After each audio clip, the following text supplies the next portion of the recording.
ni YC Bidos kaya tumaba. Kupal yan. Oy, tangina mo Michael, ang pangit mo bading nga. Michael Angelo Di Delica. Hindi nakakatawa, min. Kupal ka. Basag yun. Kupal ka.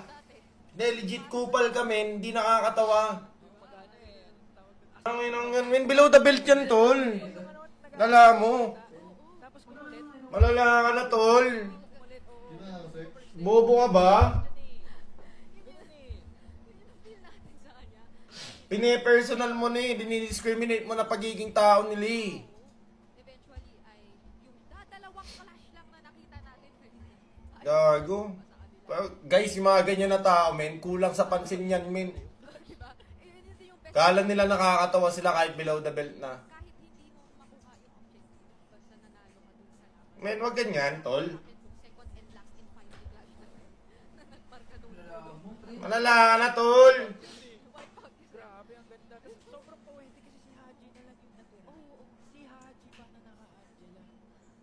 Kupal na tawag dyan, below the belt yan, tol.